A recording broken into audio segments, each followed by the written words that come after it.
ሰላም ጤና ይስጥልኝ። የተወደዳችሁ የሰለዳ ሚዲያ አድማጭ ተመልካቾቻችን እንዴት ቆያችሁ? ለዕለቱ መራርጠን ወደ እናንተ ለማድረስ ያዘጋጀናቸው አዳዲስ ትኩስና ወቅታዊ መረጃዎችን ይዘን ቀርበናል። መረጃዎቻችን እየተከታተላችሁ እስከ ፕሮግራማችን ፍጻሜ ከኛ ጋር እንድትቆዩ ከወዲሁ በታላቅ አክብሮት ጋብዛለሁኝ።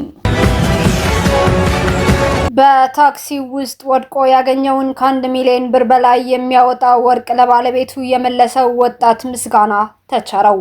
በመቀሌ ከተማ እሙን በተሰኘ የትራንስፖርት አገልግሎት ድርጅት ውስጥ በሹፌርነት ተቀጥሮ የሚሰራው ወጣት ፍጹም ገብረስላሴ በሚያሽከረክረው ታክሲ ውስጥ ወድቆ ያገኘውና ግምቱ ከ1 ሚሊዮን ብር በላይ የሆነ የወርቅ ጌጣጌጥ ለባለቤቱ በመመለስ የሚደነቅ ታማኝነት ማሳየቱ ተገልጿል። ወጣት ፍጹም ጌጣጌጡ የጠፋባት መንገደኛ ሳትደናገጥና ሳትጨነቅ ንብረቷን እንድትረከብ ራሱ ስልክ በመደወልና እስከ መኖሪያ ቤቷ ድረስ በመሄድ እንዳስረከባት የትግራይ ክልል ፖሊስ ኮሚሽን አስታውቋል። የንብረቱ ባለቤት ወይዘሮ ያለም እንደገለጹት ፍጹም ያደረገው ተግባር እውነተኛ የሕዝብ ልጅ መሆኑን ያረጋገጠበት አጋጣሚ ነው ብለዋል። ለማይረባ ሞባይል ስልክ የሰው ህይወት በሚጠፋበት በዚህ ዘመን በሚሊዮን የሚቆጠር ሀብት አግኝቶ መመለስ የትልቅ ስነ ምግባርና የአስተዳደግ ውጤት ነው በማለትም ወይዘሮ ያለም ምስጋናቸውን ገልጸዋል። እንደ ምስጋና መግለጫም ለወጣቱ 20 ሺህ ብር የሰጡት ሲሆን ለራሱና ለወላጆቹም የተለያዩ የባህል አልባሳትና የባልትና ውጤቶችን ለማበርከትም ቃል ገብተዋል። የመቀሌ ከተማ የትራንስፖርት አገልግሎት ኃላፊ ወይዘሮ ሀያት ከድር በበኩላቸው እሙን የትራንስፖርት አገልግሎት የጀመረው ዲጂታልና ዘመናዊ አሰራር በተግባር የታመነ መሆኑን ይህ አጋጣሚ ያረጋግጧል ብለዋል። በድርጅቱ ስም ለወጣት ፍጹም ገብረስላሴ የምስክር ወረቀትና ከፍተኛ አድናቆት ያበረከቱ ሲሆን የትግራይ ክልል ፖሊስ ኮሚሽን ተወካይ ኮማንደር ጌታቸው ገብረ ህይወትም ይህ በጎ ተግባር ለሌሎች ወጣቶችና አገልግሎት ሰጪዎች እንደ ትልቅ ተሞክሮ ሊወሰድ እንደሚገባም ገልጸዋል። የኤርትራ ሰራዊት የተመለከቱ 45 ታጣቂዎች ከአርሚዎቻቸው መጥፋታቸው ተገለጸ።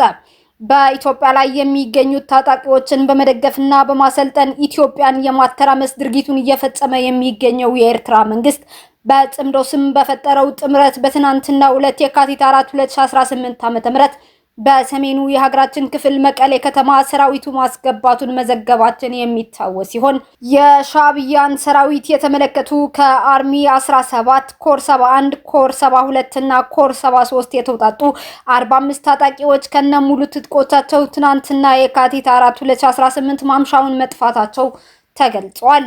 13 ታጣቂዎች ከኮር 71፣ 15 ታጣቂዎች ከኮር 72፣ 9 ታጣቂዎች ከኮር 73 እንዲሁም 8 ታጣቂዎች ከአርሚው ስታፍ የተውጣጡ መሆናቸውም ተገልጿል። በሌላ በኩል ኮረም ላይ የሚገኘው የህወሓት ታጣቂ ኃይል አርሚ 31 በትናንትናው ዕለት የካቲት 4 2018 ዓ.ም ሌሊት ላይ ከሻዕቢያ ሰራዊት በጋራ ሙሉ በሙሉ ጥምረት በመፍጠር ወደ ውጊያ ለመግባት ውሳኔ መወሰኑም ተሰምቷል። የሩሲያ ባለሙያዎች ለኒውክሌር ኃይል ማመንጫ ግንባታ ወደ ኢትዮጵያ ሊመጡ መሆናቸው ተሰማ። በኢትዮጵያ የሩሲያ አምባሳደር ኢቭጌኒ ተረኪን እንደገለጹት የሩሲያ የቴክኒክ ባለሙያዎች የኒውክሌር ኃይል ማመንጫ ለሚገነባበት ቦታ አስፈላጊውን የምህንድስና ጥናት ለማድረግ በቅርቡ ወደ ኢትዮጵያ እንደሚመጡ ገልጸዋል።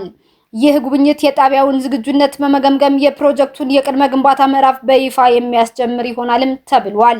የኢትዮጵያ መንግስት ይህንን የኒውክሌር ኃይል ማመንጫ ጣቢያ ለሀገሪቱ የኤነርጂ ዋስትናና ለኢንዱስትሪ እድገት ወሳኝ እንደሆነ በመገንዘብ ከፍተኛ ትኩረትም ሰጥቶታል።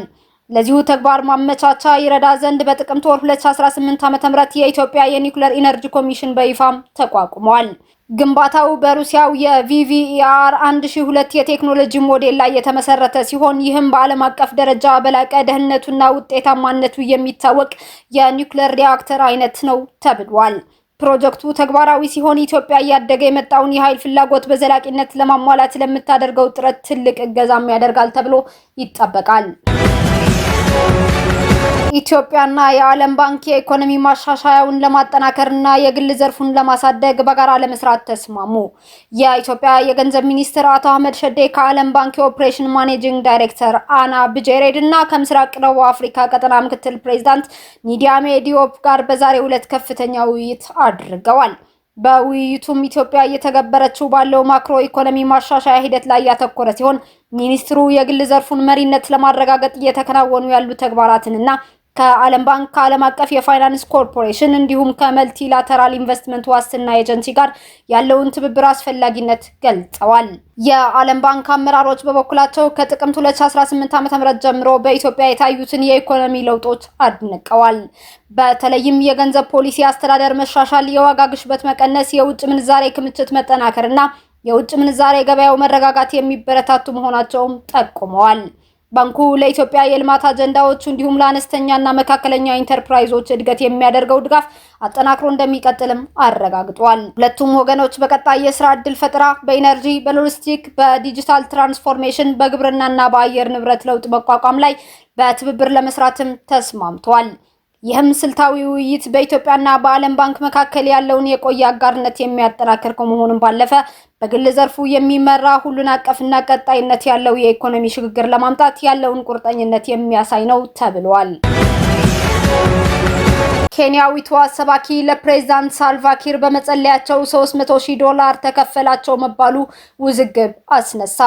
ኬንያዊቷ ሰባኪ ሬቨረንድ ሉሲ ናታሻ ለደቡብ ሱዳኑ ፕሬዝዳንት ሳልቫኪር በመጸለያቸው $300,000 ተከፍሏቸዋል የሚሉ ዘገባዎች መውጣታቸው ተከትሎ ከፍተኛ ውዝግብ ተነስቷል። ሰባኪዋ በቅርቡ በጁባ ከፕሬዝዳንቱ ጋር ተገናኝተው ለ1 ሰዓት ያህል ጸሎት ማድረጋቸው ተገልጿል።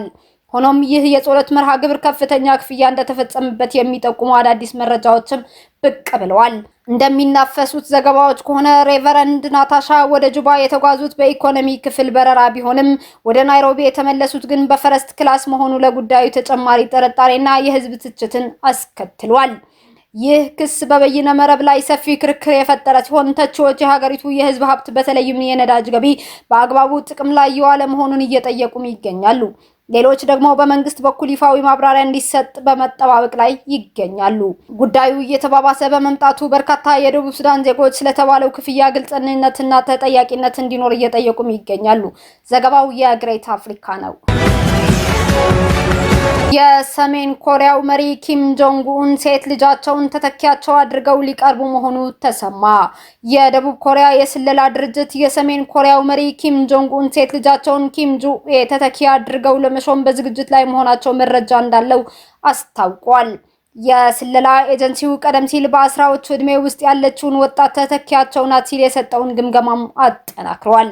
የደቡብ ኮሪያው የኑሃፓ የዜና አገልግሎት እንደዘገበው በሲኦል የሚገኘው የብሔራዊ መረጃ አገልግሎት ሐሙስ ዕለት በዝግ በተካሄደ ስብሰባ ላይ ይኸው ተተኪያቸውን የሚመለከተው ጉዳይ ለሕግ አውጪዎችም አሳውቋል ብሏል።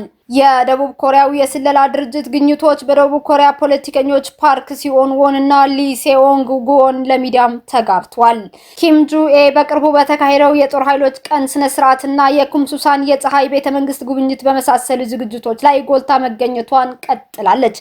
በአንዳንድ ፖሊሲዎች ላይ አስተያየት እንደምትሰጥ የሚያሳዩ ምልክቶችም አሉ ሲል ዮንሃፕ ዘገባው ያስረዳል። እናም ሊ አሁን ወደ ተተኪ ምርጫ ደረጃ እንደገባች እናምናለን ሲልም አክሏል።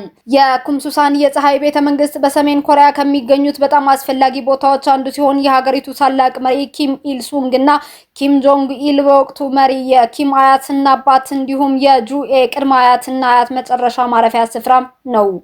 ዮንሃፕ እንደዘገበው ጁኤ በዚህ ወር መጨረሻ በገዢው የሰራተኞች ፓርቲ ኮንግረስ ላይ ብትገኝ ወይም ማዕረግ ካገኘች ተንታኞች እንደገመቱት ቁልፍ የፖለቲካ ክስተት እንደሚሆን ያነሳሉ። በተጨማሪም ወደ አልጋ ወራሽነት መንገዷ ላይ የሚሰነዘረው መላምት ይበልጥ የሚያጠናክረው ይሆናልም ተብሎ ይጠበቃል። እስካሁን አብራችሁን ከኛ ጋር ስለነበራችሁ እያመሰገንኩኝ በሌሎች መረጃዎች እስክንመለስ እንደተለመደው የሶለዳ ሚዲያ ቤተሰብ በመሆን ላይክ፣ ሼር፣ ሰብስክራይብ ማድረጋችሁን አትርሱ። አዳዲስ ትኩስና ወቅታዊ መረጃዎቻችን በቶሎ እንዲደርሷችሁ የደወል ምልክቷን ይጫኑ። ስኬት፣ ድልና ሰላም ለኢትዮጵያውያን። ሶለዳ ሚዲያ